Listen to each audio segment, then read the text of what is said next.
The sounds of a busy hospital kitchen have changed over the years, including at Peace Arch Hospital.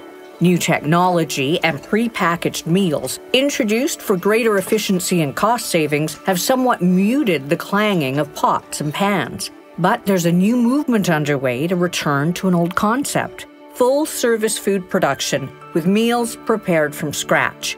In this episode, we'll learn why these production kitchens, as they're called, are making a comeback and how they can play a major role in creating shorter hospital stays and improved patient outcomes.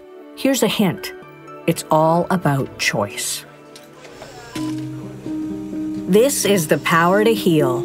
In this series of podcasts, we'll focus on the many innovative ways Peace Arch Hospital, located in White Rock, British Columbia, Canada, has been an integral part of its community. We'll take you behind the scenes of the hospital's dynamic fundraising arm and talk to those who are instrumental in creating new initiatives to help this important healthcare facility grow and evolve along with the town it serves.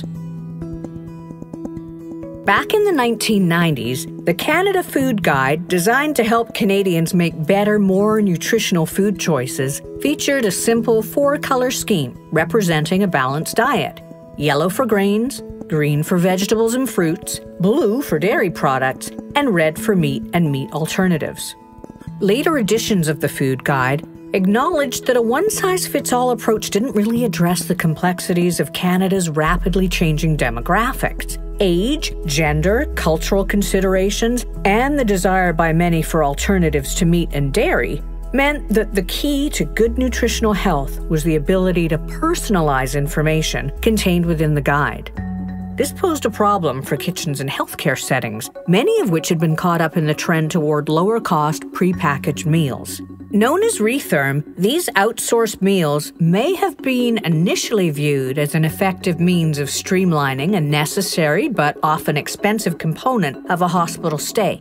But lately, and especially in countries like the US and Great Britain, there's been a return to the production kitchen, a place where a more flexible menu of made-from-scratch meals can be produced from fresh ingredients. In the White Rock area, one healthcare facility that features a brand new full production kitchen is the Ellen Sinclair Kennett Lodge, located close to Peace Arch Hospital. In this episode, we'll hear from a food service expert who is a vocal supporter of the production kitchen and the benefits, great and small, that it would bring to a hospital like Peace Arch. Sue Kelly is Regional Manager of Support Services, including food operations with Fraser Health. She's joined by Amy O'Leary, Director of Philanthropy for the Peace Arch Hospital Foundation. They spoke with veteran broadcaster and longtime White Rock, South Surrey resident Wayne Cox. Now, Sue, today we're talking about nutrition in the healthcare setting. So naturally, we turn to you because you're the Regional Food Operational Manager for Peace Arch Hospital and Delta Hospital, which sounds deceptively simple for what's likely a very complicated position. Maybe you could walk us through your typical day and maybe what you would do, who you would speak to ensure that things happen on a daily basis in a busy hospital like Peace Arch and happen in a positive way. Okay, well, let me start by saying there's no typical day in my life.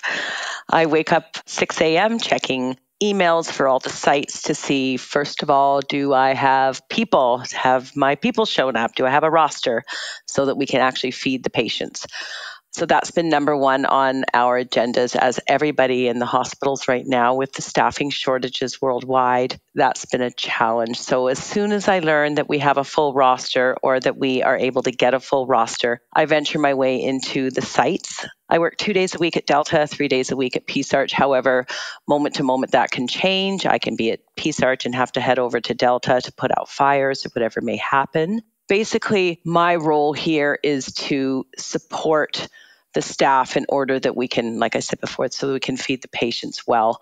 My priority is to ensure that the patients get really high quality, nutritious, appetizing food. The hot food's hot, the cold food's cold. Within the whole hospital setting, I used to oversee a lot of other support services, so I really understand how hospitals work inside and out. So I do have great relationships with all other departments.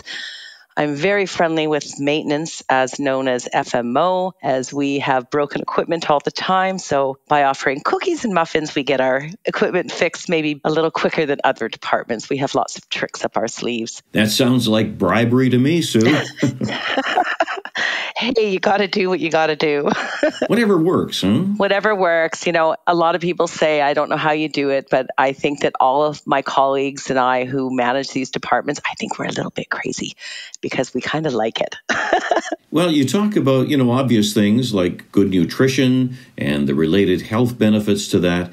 Tell us a little bit about your background in the industry and how you came to be with Fraser Health. Well, it goes right back to, I don't want to criticize my parents' cooking because they were both fair cooks. However, I became a love of cooking really young in life. I was cooking by the time I was 10. Big foodie in high school, wasn't crazy academic, so I really turned to home economics was my true love.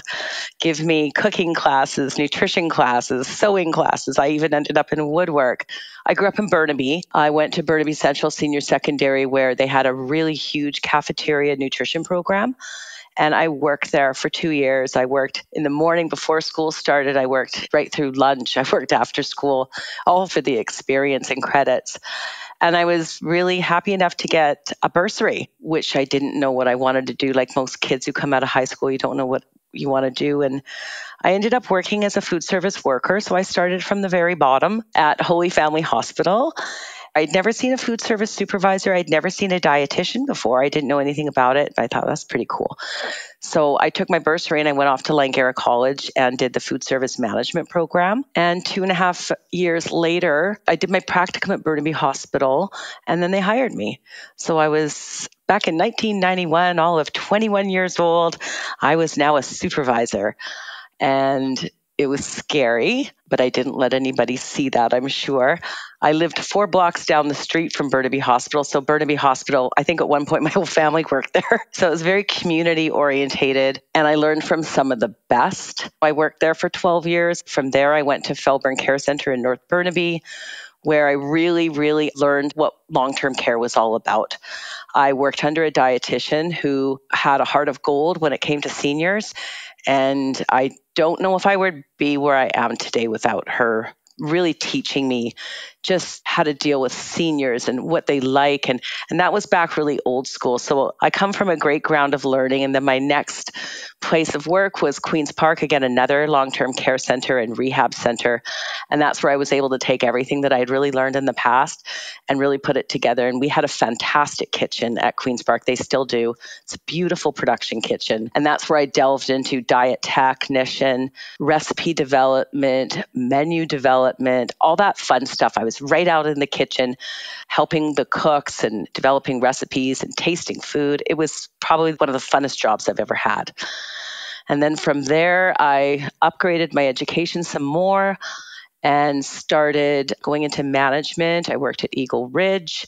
And then I started this portfolio in 2018 with Peace Arch and Delta. And again, just learning every day. And I have to admit, I love it. And I think what you should put on your business card now is foodie with a capital F.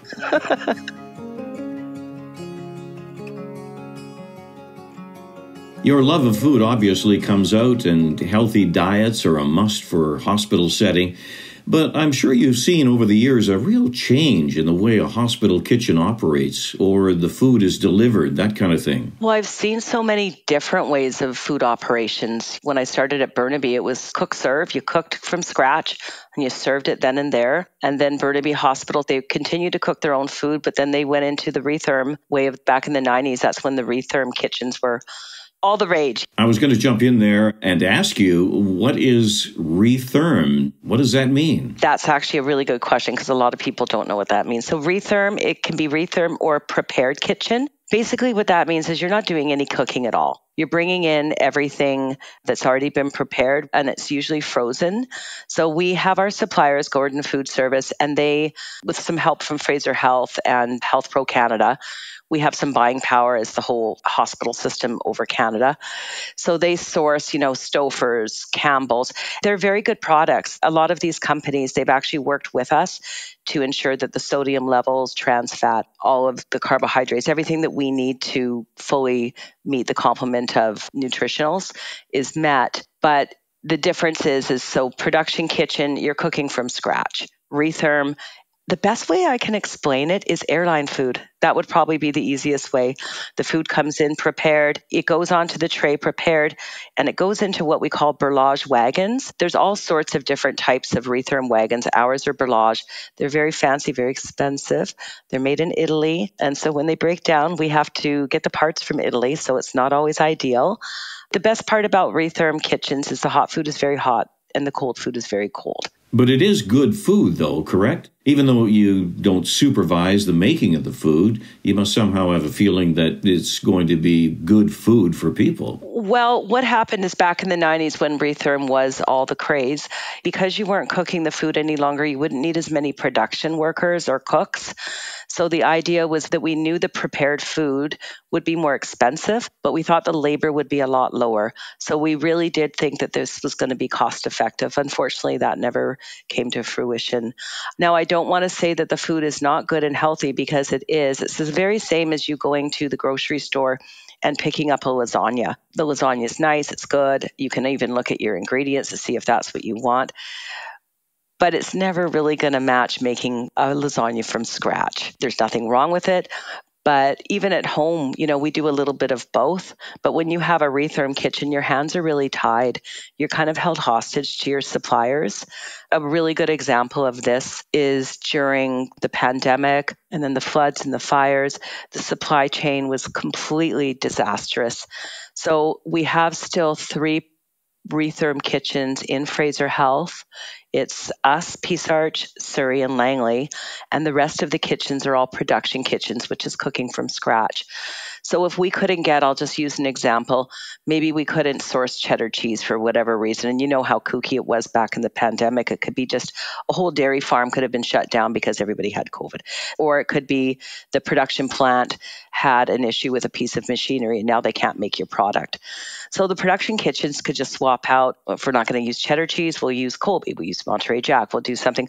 Well, we would have to source a whole new product, and that takes a long time, and sometimes we couldn't even source the product. So again, I'm just going to say you're a bit of a slave to what you can get from your suppliers. You have much more flexibility in the traditional type of cooking and kitchen then, correct? Oh, when you have a production kitchen, the sky's the limit. I mean, the thing that's so lovely about production kitchens is whether it's acute care, long-term care.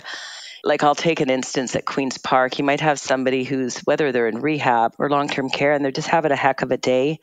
And you go up and speak to them and they say, gosh, you know what I just like? All I really want is a fried egg sandwich. Well, presto, I can run downstairs and make you a fried egg sandwich and bring it up. Not that we try and do too much of that, but we can do special little things. We can take somebody's recipe from long-term care. Maybe their grandma had a great carrot cake recipe, and we could actually make that. And we could take it for the birthday party. So it's just all the little extras, that you get to do. That's fabulous, especially in a facility that we're going to talk about, the Ellen Sinclair Kennett Lodge. That's a return to the old-style kitchen, and we'll talk to you about that in a minute. A 2017 study by Healthcare Can on the role of food in hospitals found there was a growing awareness that patients need nutritious, appealing food to encourage them to eat in order to regain their strength and heal faster. More specifically, the study noted that patients wanted fresher food and more choice and control over their mealtime options while in hospital. Besides supporting better health, the more personalized approach had the added benefit of offering a degree of normalcy in the patient's daily routine. Those taking part in the study agree that serving patients foods they enjoy will lead to better patient recovery and an overall positive experience during their hospital stay. In fact, another study cited in the Healthcare Can report found that patients who gave their food a top rating also more likely to rate their hospital stay as the best possible experience. We're going to bring Amy into the conversation now, just for a quick recap of the Foundation's role in the Ellen Sinclair Kennett Lodge. We've talked about it in past podcasts, but Amy, maybe you could just give us a little snapshot of what the Lodge is all about. The Ellen Sinclair Kennett Lodge opened in April 2020, and this was a really exciting project for the foundation. Peace Arch Hospital Foundation owned the land that this facility was built on, and we financed the build. We went to the community and raised $10 million towards it, and it was really supported by the community. People really loved the idea of having a long-term care facility where their family members would have access to a production kitchen. So for us, it was really exciting. The Ellen Sinclair Kennett Lodge is a 200-bed long-term care facility featuring a 15-bed George and Sylvia Melville hospice home and a 73-bed elder mental health unit. This is a state-of-the-art building, and we're very proud to be partnering with Fraser Health. I've spoken to many, many donors whose family members live in the lodge, and they always talk about the food. We're very proud of the work that Sue and her team do there because we know it has a big impact for patients. These are their homes. This is where they live. And having access to choice when it comes to their food and what they're going to be eating and how they celebrate special occasions, it means so much to patients and their families. So we're very proud of this project. Well, Amy, if people want to know more about Ellen Sinclair Kennett, the lodge's namesake, they can check out our previous episodes where we explore in great detail the life and accomplishments of this remarkable person. She really was something. And Sue, the new production kitchen in the lodge is getting all kinds of rave reviews. It offers so much in terms of the food that contributes to a patient's recovery. Oh, yes. Well, I think that one of the main concepts when we started planning for the lodge, I just came on board in 2018 and the building was being built at that time. So we did a lot of work to look and see what do we really want, because we know that the menu really drives everything in every operation. Ridge Meadows Hospital had just went from being a retherm kitchen and they turned it into a production kitchen. So we were really lucky to watch everything that was going on there because they're doing fantastic now, but they did have some failures. And so we all know that we learn more through failures than we do wins. So I studied that place like nobody's business to make sure that we didn't fall into the same traps. And what we did see at Ridge Meadows was we have several different menus in Fraser Health. We have prepared menus, we have a production menu. And when Ridge Meadows did their swap over, they were using the standard production menu, which is a good menu, but it's a bit of a beast of a menu. It's really meant for acute care. It's got lots and lots of hidden choices. So we knew that with the style of service that was going to be in the lodge is called dining room service. What that means in long-term care, we have 6 separate serveries. Each servery is serving 28 people. We needed to make sure that we had room for all of the items. We didn't want to have too many items, but what we really wanted to do is we wanted to make sure that these items, they have to be healthy and nutritious, but we really wanted to make them look good and tasty and fun stuff on the menu. I was always looking at what did my parents eat, because that's the age group we're dealing with. So we have lots of fun menu items. We have chow mein, we have fried rice, we have spring rolls, we've got some curries on there, we have hamburgers, we have like the whole gamut. We really sat in a room and we created this menu that we've now called the neighborhood menu that was developed just for the lodge. And now we are rolling it out to Fleetwood Care Life and to Chorney. It was a fun menu to make, but where I want to talk about choice here so we don't get too confused, it's not like there's a choice of do you want chicken or beef.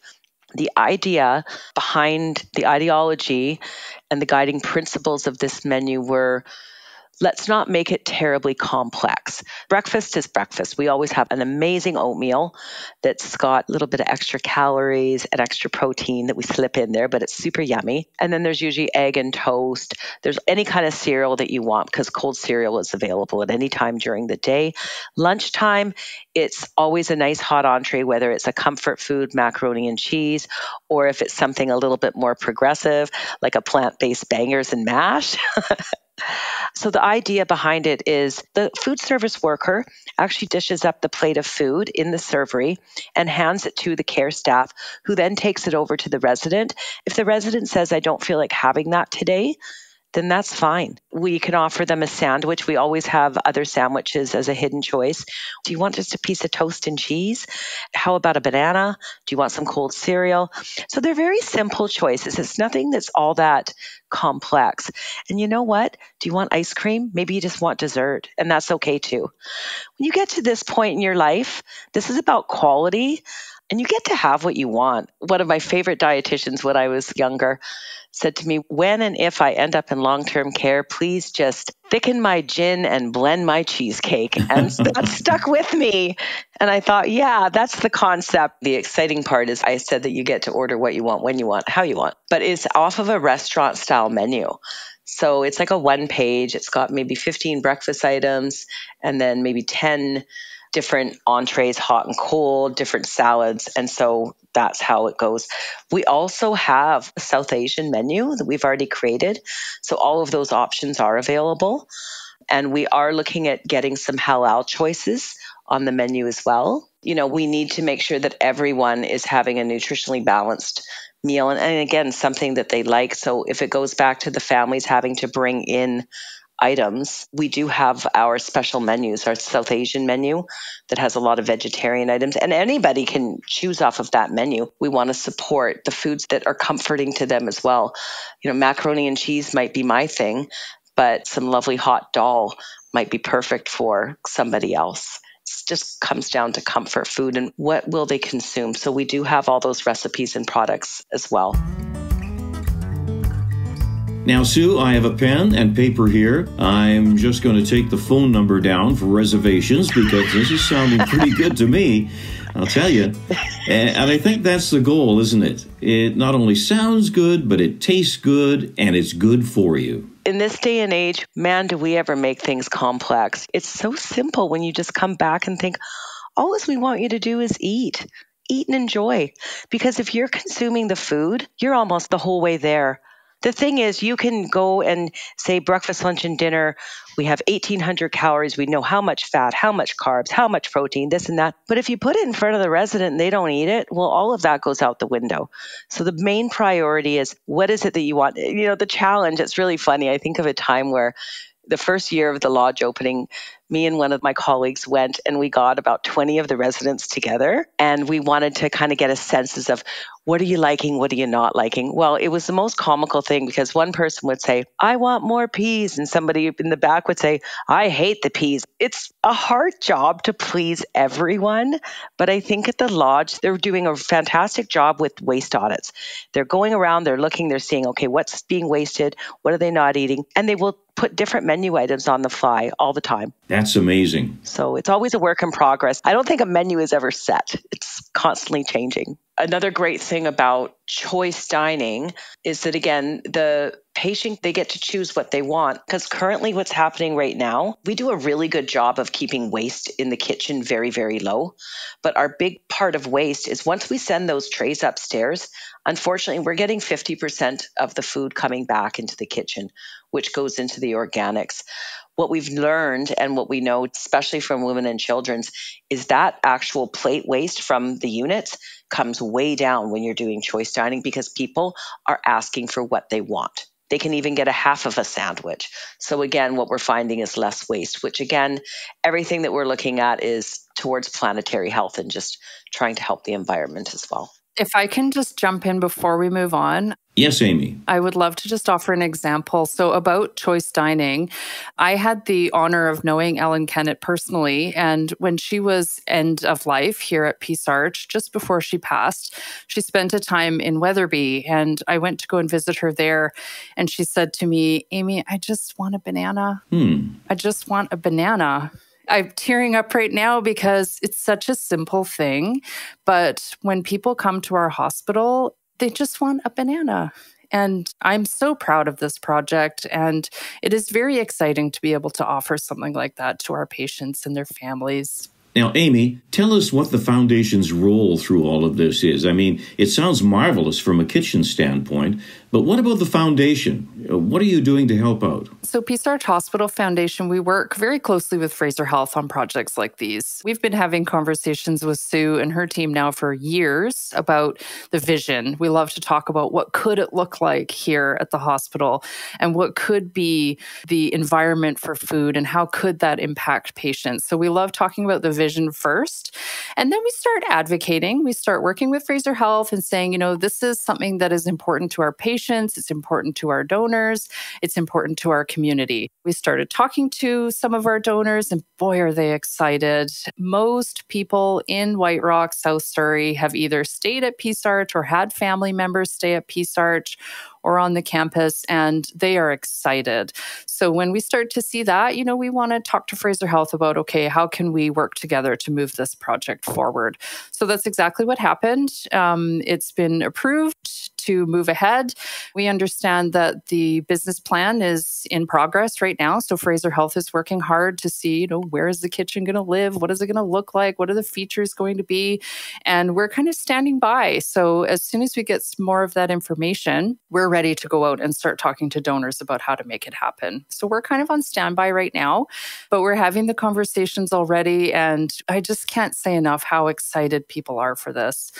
I hear people's personal stories of the care at Peace Arch all the time. I can give you one example. I have a donor whose mom is at Al Hoke, which is a long-term care facility here on the campus, and she brings her mom dinner for the whole week, every week. Her mom wants other food, different options, and so this donor of ours, she brings her food every week and she's happy to do it, but I'm sure it adds a lot of work and stress to her life. And when the lodge opened, she did come through and she said, boy, I wish I could get my mom over here because that kitchen looks amazing. And we would love to be able to offer that experience because we really do feel like it enhances the care and the healing. We believe here at the foundation that how we eat and the choices that we make impact our ability to heal. We know that nutrition and healing are intrinsically linked, and having access to comfort food when you want it and just knowing that you have the choice is an empowering thing when you're a patient in a hospital. It's not an easy thing. Usually patients coming in are having a hard time. This is not an easy thing to be receiving care at a hospital.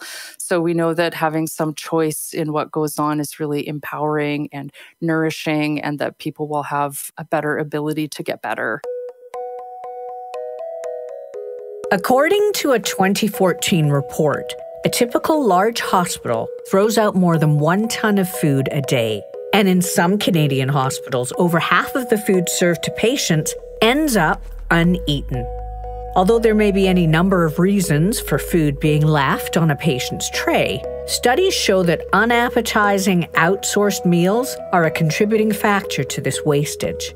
An article on the healthing.ca website describes an alternative approach taken by a Montreal hospital. By cutting ties with expensive outside food vendors and producing all meals in-house, similar to what is being planned at Peace Arch Hospital, the facility reduced its cost per meal by almost $2. This return to a traditional production kitchen also gives patients the freedom to choose what food they want when they want it. As a result, food waste at the Montreal Hospital fell from 45% in 2012 to just 5% in 2019. Well, Sue, as Amy just pointed out, the foundation is pretty much ready to roll. Now, are you going to be using the lodge kitchen as more or less a template to work from as you make the transition in the main campus? Yes. Well, a production kitchen at Ridge Meadows is going to be the same at the lodge and the same that we're going to be putting in here. If I could just go into a little bit of background, it was about 2019, I think, when the foundation approached me. I have to say, when I came in here at 2018, this is the first retherm kitchen I had ever worked in. And I walked through and I was almost in tears. I'm like, there's not even a toaster in the place. So when the foundation came knocking on my door, because we're just down the hall from one another, and said, do you have any appetite to put a production kitchen in? I said, no pun intended. I have a huge appetite because that's my background, right? And then that nasty pandemic came along. Mind you, we really paddled through. We pushed through. I was very, very honest with the foundation and with my leadership to say, okay, I can create recipes, I can create menus, I can manage staff, I can do this, that, and the next thing. I don't know how to build a kitchen. I don't know how.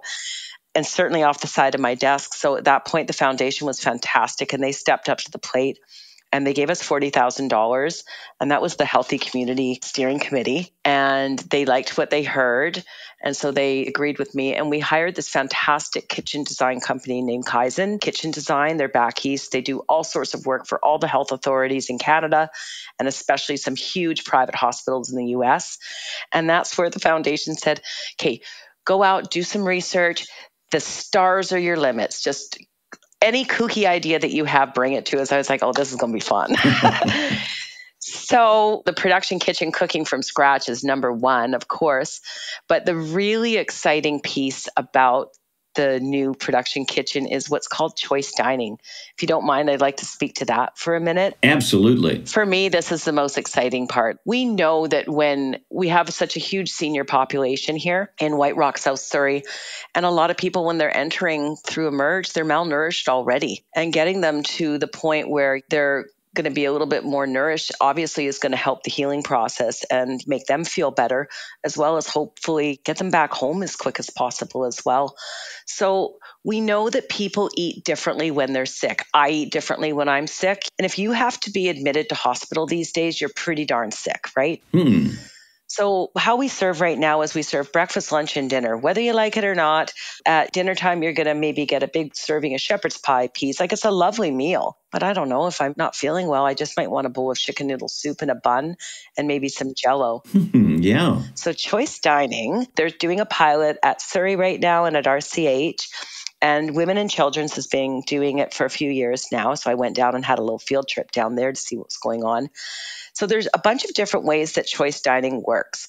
Is one, with our software, we have Seaboard software, and there's a patient app that you can download. And so you can be up on fifth floor medicine, laying in your bed, and you can order your meals that way, just on your phone. Wow. Yes. And then a really cool feature as well is that if my mom was in hospital here in White Rock and I'm working downtown, I can download the app as well, and I can order her meals for her. Wow. And I know what she likes. Yeah. And now I know my mom's going to get the food that she likes. I'm going to have a bit of peace of mind that I know she's getting what she wants, and I don't have to, like Amy was sharing, run up with food all the time for my mom.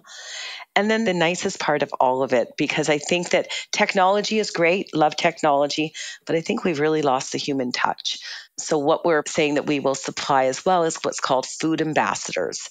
This is a human being who will actually go up to the unit and they will take the patient's order. So it would be something like at breakfast time, you would take the order for dinner, because the person might not know 2 days in advance of what they want to eat, but they know how they're feeling in that time. Not only will that food ambassador be there just to take the order, but they'll actually physically be going down to the kitchen. They'll be making up the tray. They'll be bringing it back, serving the tray. Sometimes the barrier of just getting the patient's tray to the patient is that sometimes it's as simple as the bedside table is cluttered. So the food service worker doesn't have the time, because we just don't have time or budget right now with this system. We put it back on the wagon, hoping that nursing will come by, clean off the table, and put the tray on. This way, food service people are doing food service work. Nursing can do nursing work, right? So we can clear off the table. We can offer the patient, would you like to wash your hands before you have your meal? We can take the cover off. If there's any awkward little jams or margarine containers, we can undo those for them. We're hoping to have a beverage cart. So instead of using pre-portioned milks and juices, we can actually pour it there on the spot for them. And then the other thing is, having some socialization. If you go up to one of the senior floors here in the hospital, like the rehab floor, we have some fantastic tray delivers. When they go in, they've just got a flair about them, and they'll talk, and there's banter back and forth. And again, it's that human touch that you get to know the patient gets to know us. So that's the most exciting part of the production kitchen in my eyes.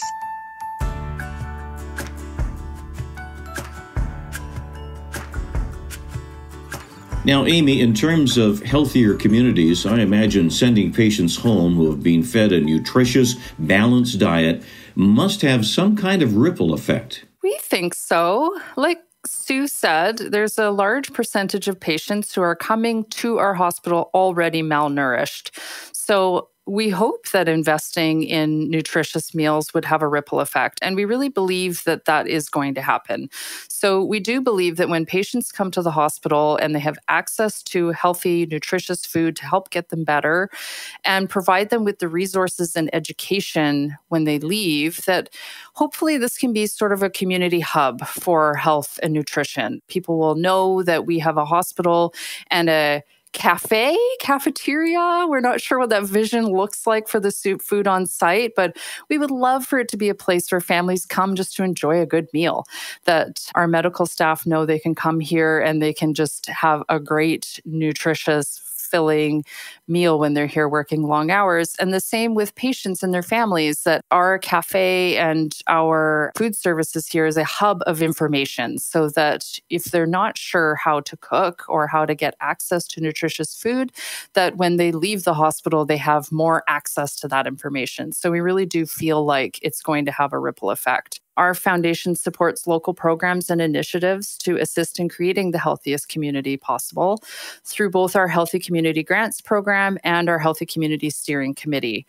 It is our mandate to advocate for a healthy community, increased awareness of and access to health and wellness opportunities within our community, and investing in initiatives that focus on healthy lifestyles. And we do feel here that nutrition is going to be top on that list. We really feel that helping to invest in upstream health, so helping people to be healthier in their lives now, will make it so that they need the hospital less in the future, or future generations will need the hospital less. So we at the foundation here, we really do believe in investing in healthcare in a broader sense. So helping people to have access, education, understanding, and the ability to eat better, exercise, know where their outdoor options are here, to really have a fulsome access to all of those opportunities. One of the words that I heard you say, Amy, was the hub of the community. When the foundation first approached me, I did go back in time to find out 18 years ago, what was this place like?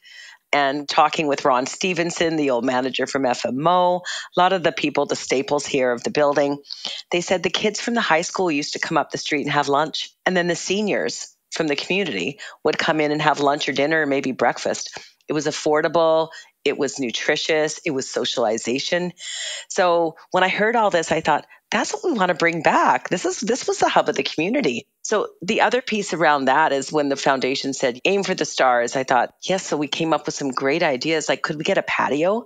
And on that patio, could we get an herb garden? And then with that herb garden, could we cook with those herbs? Could we get some honeybees to support planetary health again? And then a really cool thing that's happening in the States is, we discharge people. We try and give as much education as possible before they leave, but with discharges happening so quick, it doesn't always happen. Can we invite them back in and have set up in the cafe some teaching areas where we would have our culinary chef that we've just hired to do some actually teaching, what does a healthy heart meal look like and how simple it can be, and bring everybody back in so that the seniors can know how maybe they're only cooking for one, and we can cook a whole batch and people can go home with a little bit too. So there's so many ideas that we do want to support the entire community. It's not just being about in hospital, but how do we support you once we discharge you? I just want to say Fraser Health is working on the business plan right now. We do expect in the coming months to have more information about the details and what this kitchen and the community hub and everything is going to look like. We are standing by at the foundation. Our donors are standing by. We'll have more information in the coming months. And then we're so excited to share it with the community and start getting the fundraising going to help make this project happen. It's really a turnaround, isn't it? I mean, everything old is new again, but still, it's just so exciting and refreshing to be heading in this direction. And I'm sure, Sue, you know that a full production kitchen means you're going to be busier than ever, but probably you'll be incredibly happy at the same time, will you? Well, it's even more exciting because we've just hired a culinary chef to be on our team, and he's going to be working with me. We have so many pie-in-the-sky ideas of the planetary health. We're such polluters in hospitals that we have to do something to give back. And we know that if we get good recipes, people are choosing what they want when they want to eat. They're going to get better quicker. They're going to be at home quicker. It's super duper exciting. And, my plan is to retire at 60. And I was always thinking this might be my swan song. But if it goes so well, I might just stick around for a few more years. And Sue, thank you for all your wonderful work. And Amy, thank you and the foundation for your wonderful work, too. And we would also like to thank the public, the people who are donating to this worthy cause. And I hope they understand now where some of those dollars are going and how important it is. So thank you both for shining a light on an aspect of the hospital that we often talk about but don't really hear the behind-the-scenes stories like you've been able to tell us today. Thank you, Sue, and thank you, Amy. Thanks, Wayne. Thank you, Wayne. The Power to Heal podcast, presented by Peace Arch Hospital Foundation in White Rock, British Columbia, takes you behind the scenes of an innovative hospital foundation and introduces you to the team who find new and sometimes surprising ways to engage with the local community and help fund the best healthcare possible in the region.